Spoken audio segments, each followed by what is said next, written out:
Good morning.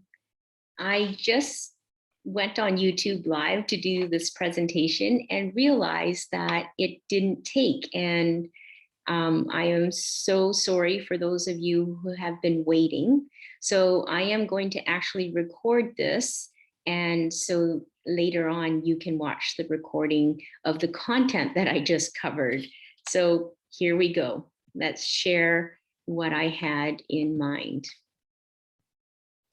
So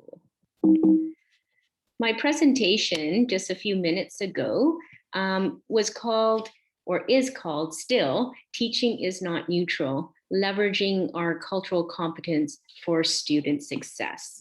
And I'm going to start my timer so that I don't run over time for sure. All right, here we go. Let's begin with a story. And I am using my story because I don't have the right to use anyone else's story. But this story is not unique or special in any way. It is actually simply one story that helps us to learn and reflect on our own practice so that we can do better for our students. So this story starts in 1980 something. And this is a picture of a classroom. And this teacher is actually the daughter of this woman who decided that they could open their home and sponsor myself, my dad, and my mom to live with them when we first arrived in Canada. So the backstory about my family and I are, we are just a small family of three, and we were part of the big exodus out of Vietnam after the Vietnam War ended.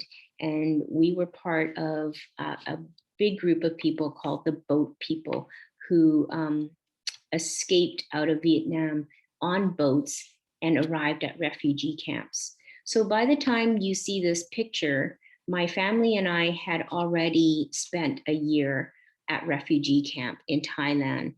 And also we have already stayed for a few months in Canada. What you don't see here is myself leading up to this day. I was not speaking at all. I didn't speak Vietnamese, nor did I speak English. So it could be for whatever reason. We don't quite know. And I honestly don't remember. But my dad also had the stress of trying to build a life in a country with different customs and a new culture and a new language without really any money or any resources. And so we were very dependent and reliant on this wonderful person who took us in. What's happening here in this picture is you can see the students are involved in artwork. They're making rice paper hats or paper rice hats, which is, you can see now in marketing for tourists going to Vietnam, that it's become symbolic of the rice paddies and the work that farmers do on the rice paddies. And this was part of this Vietnamese theme day that this teacher had planned for us. My dad was asked to come into the classroom to make a food that I personally really love called bun bao. So he's like showing the kids how to knead the dough and making these steam buns. So this was a day of celebration of Vietnamese culture. The teacher is fantastically kind and nice and very optimistic and jovial, right? So this was a happy day, or supposedly a happy day. And the Vietnamese culture was put onto the stage. But realistically, I don't remember that as a happy day. I remember feeling really lonely and even more isolated that day than I have ever felt. One of the loneliest days, actually. And as I sat there silently while other people were involved in Vietnamese cultural making, I watched my dad with embarrassment because his English wasn't good. He didn't know very much English. So he was all kinds of stuttering and making mistakes. And he felt really awkward. He looked really awkward up there. But if you know my dad, he's so resilient and he's an amazing human being. And he's so, he has such a great sense of humor. So he made the best of it that he could. And I think everybody really thought he was a great guy because he just made everybody else laugh. In the meantime, my teachers decided that my name had too many vowels and they took away my name and decided to call me Helen. And that was done without asking me. So in this picture, this whole entire day was planned without asking me and without asking my dad. And then this was also done without asking me and without asking my dad. So let's fast forward a little bit to see how this affected my life. So here I am in my young adult life. These are pictures of me years ago, but you can tell I love to travel. I have friends. I love to enjoy the outdoors. And I seem to have a very happy, go lucky life. And that's what I strive for. I strive so that people see how happy and how perfect my life is. And honestly, that's a facade because what's really happening inside is I see myself as unworthy and ugly. And it wasn't until I went for my master's degree and I had to do some real learning and soul searching around colonial structures and around racism, and that I had to turn and look in the mirror to really see what was really happening. And what I came to understand is when someone is not seen or heard or understood, they don't see themselves as worthy. So deep within myself, all those things that happened in school began to break down my identity and my sense of self. And in its place, a facade of perhaps many people even call it perfectionism or competition, when really deep inside, we haven't given the space to explore our true identities. So why did I share that story with you again? It's a story that I would like to share because it's my story. And I wanted us to use it in reflection and to inspire us to take a look at what we can do for our own students today in 2020, right? And let me just tell you, I love all my teachers and they did such a great job with what they had and what they knew at that time. But it's 2021 and we know more and we can do better. So let's start with that. Cultural competency first and foremost requires reflecting before we act.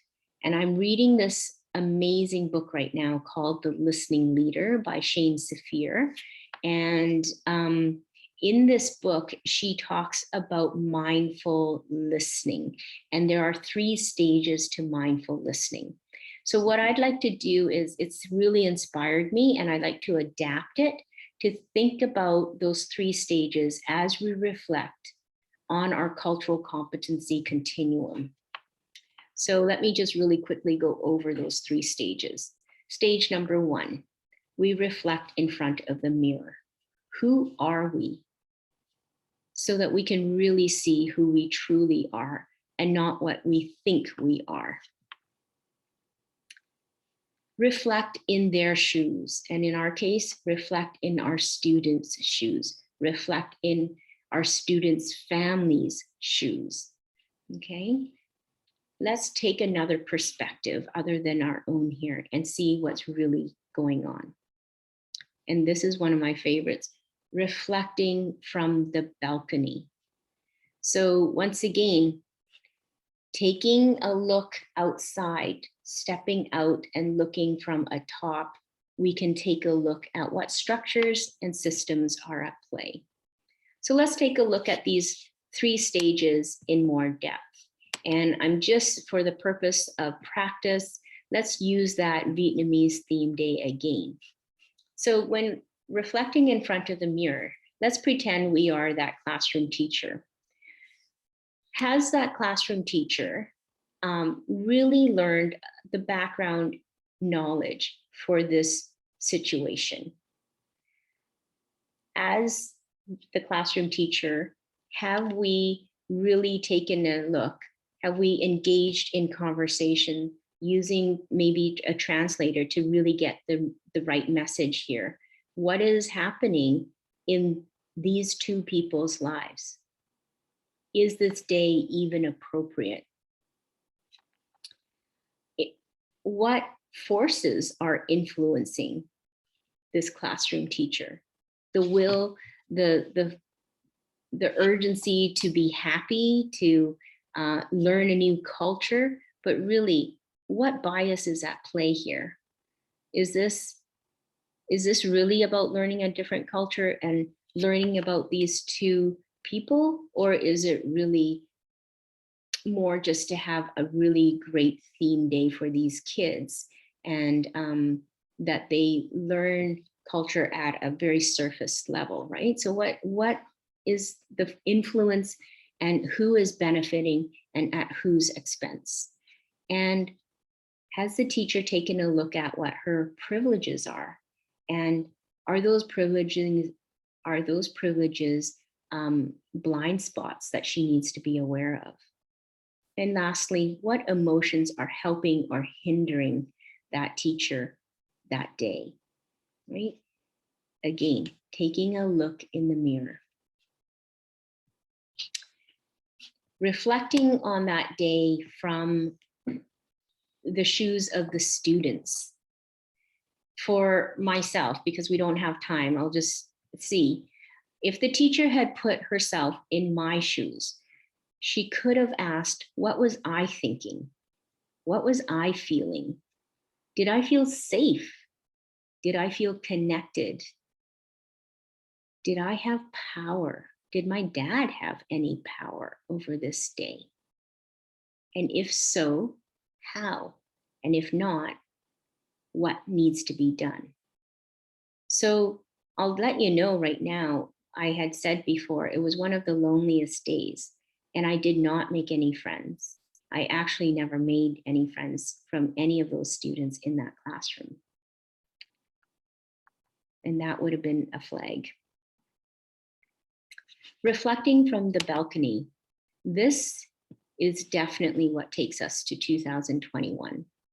We can now take ourselves out of that role.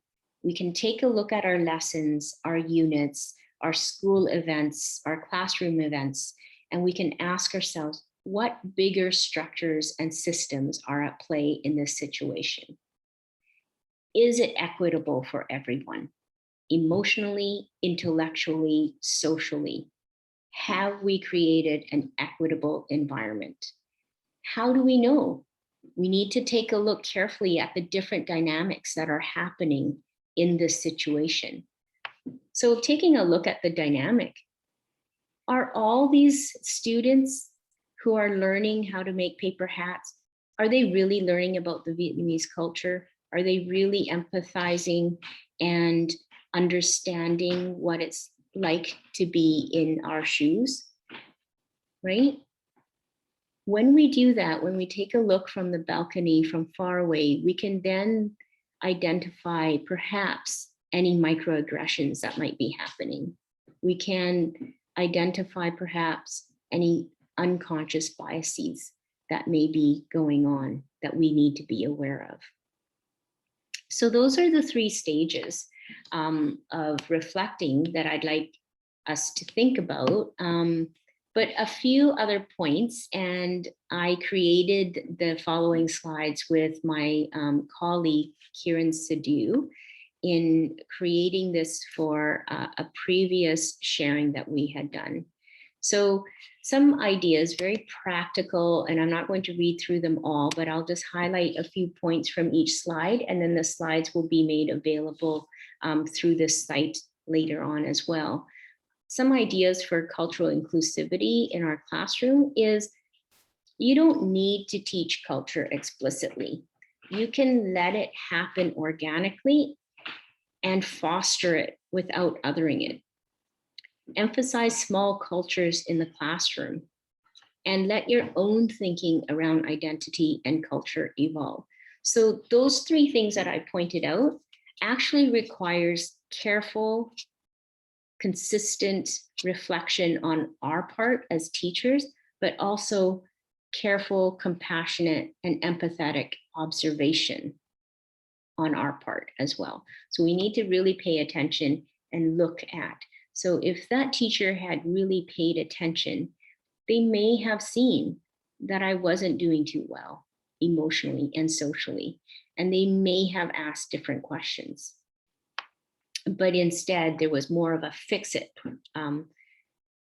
attempt in my learning journey that took place. And that took place for the rest of the school years, right? Welcoming spaces do not teach diversity in a single lesson topic. And what you saw on that Vietnamese theme day was tokenism, right? So whenever we tokenize, it's the single story. We don't get the whole story, and it's actually quite insulting to our students and their families. And when we make assumptions based on their ethnicity. So Hugh is from Vietnam. She must know about these hats. As a matter of fact, I don't know about those hats. My families are from Saigon or Ho Chi Minh City now. We are urban. My family, my mom and dad were professionals and we're not farmers. So I have no connection to those hats. And yet my dad presented them as something that he knew intimately about. So making assumptions that our students represent a culture is actually quite harmful. However, welcoming spaces do, and it's easier than we think, in our interactions and our attitudes with our students, we can open up the spaces for that through inquiry, through giving space for them to share their stories, but grounding our lessons and curriculum in their lived experiences and identities and histories and allowing that space. But environmentally, we can just share our classroom library of bilingual and multilingual books. We can adapt and adopt translanguaging. We can, in our art cupboards, supply the many hues of skin colors as something that is just normal and usual, right? So some simple little things that make a huge difference. But most of all, and most importantly, we need to keep reflecting and we need to realize that cultural competency is a journey. And I just think how wonderful it would have been because my teachers really cared. They really wanted to do well by me. And as I said, I love them all and they've inspired me to become a teacher today. So I owe a lot to my teachers, but if only they had the tools that we have today, I think it would have made all the difference. And so here are just two tools that I like to share with you. This one comes from the surgerydesign.com. And I love that it has different zones and descriptors in the zone for us to reflect on. And know that we move in and out of the zones depending on our situations. I always find that saying you're a racist or you're an anti-racist or you're a racist or you're not a racist is not helpful and actually shuts down the conversations. So we want to open spaces for learning, and we want to open spaces for communication. And I know myself, some days I might be in the growth zone, depending on the situation. I'm with my girlfriends who are close, who are teachers and are compassionate and passionate about anti-racism. We talk about a lot of difficult things, and I find I'm in the growth zone. But maybe I'm in a situation where there is something happening and I strive to be comfortable. And then all of a sudden I'm in the fear zone. So we move in and out of these zones depending on the situation, depending on our own knowledge and skills. But as long as we continue to build our knowledge and skills and to face the right way. And this is a continuum that helps me to really place different situations on the continuum, and then I can decide on my next steps. And you can find this at ccpep.org, and it's such a great tool. This website goes in depth what each of these stages are. And then what I would do is I would put myself in a situation and place the situation somewhere on here, and then ask myself, what is the next step to be facing the anti-racist side and not the racist side? What are my next steps that I need to do? Okay, so we've run out of time. My timer just went off, if you heard it. And so I'm going to skip these 2 slides, but it will be available for you after. So I just want to thank you for your time today in letting me share with you my story and giving me the space to be open and honest with you so that we can learn together. I wish you the very best of this Saturday, and I can't wait to see my colleagues and their videos as well. Thank you.